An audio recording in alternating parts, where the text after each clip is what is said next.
మంత్రాలకి చింతకాయలు రాలుతాయో లేదో తెలియదు కానీ మనసులో ఉన్న బాధ అంతా కూడా పోతుందండి. మంత్రాలకి బాధ ఎలా పోతుంది అనుకుంటున్నారా? నాది ఒక చిన్న మెమరీ చెప్తానండి. చిన్నప్పుడు ఏ చిన్న నొప్పి వచ్చినా కూడా మా నాన్నమ్మ ఆయిల్ తీసేసుకుని కడుపు నొప్పి అనుకోండి పొట్ట చుట్టూతా ఇంక అసలు మంత్రాలు చదువుకుంటా ఇంకా కంటిన్యూ పొట్ట చుట్టూ ఆయిల్ రాసేస్తూ ఉండేది. అలాగే తలనొప్పి వచ్చిందంటే తలంతా ఆయిల్ పెట్టేసి ఏదో తన ధ్యానంలో, అంటే నేను మెమరీస్ చెప్తున్నానండి.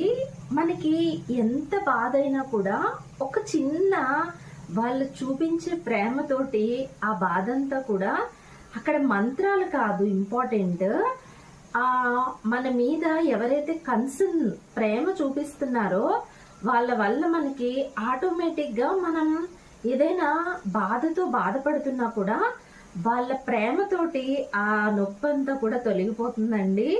మా నానమ్మతోటి నాకు చాలా మెమరీస్ ఉన్నాయి. నిజంగా నానమ్మలు అమ్మమ్మలు ప్రేమ దొరకడం అన్నది కూడా చాలా గ్రేట్ అండి. ఎందుకంటే ఇప్పుడున్న సిచ్యువేషన్ లో చాలా తక్కువ. నాకైతే మాత్రం మెమరీస్ చాలా ఉన్నాయి. కావాలంటే రోజుకో వీడియో చేసి పెడతానని.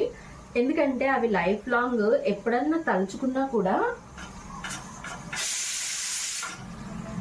చాలా ఒక సంతోషం వస్తుంది, ఎట్ ద టైము బాధ కూడా కలుగుతుంది. మనకి అప్పట్లో తెలీదు ఆ వాల్యూ, అంటే వాళ్ళు చూపించే కన్సర్న్ ప్రేమ అన్నది మనకి, అంటే వాళ్ళు చూపించే ఆప్యాయత కూడా ఒక్కొక్కసారి మనకి చిరాగ్గా అనిపిస్తుంది.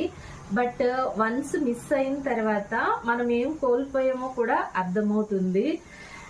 ఎవరైనా బాధలో ఉన్నప్పుడు నిజంగా ప్రేమతో చెప్పే 4 మాటలు వాళ్ళకి చాలా ఓదార్పునిస్తాయండి. ఒకసారి ట్రై చేయండి.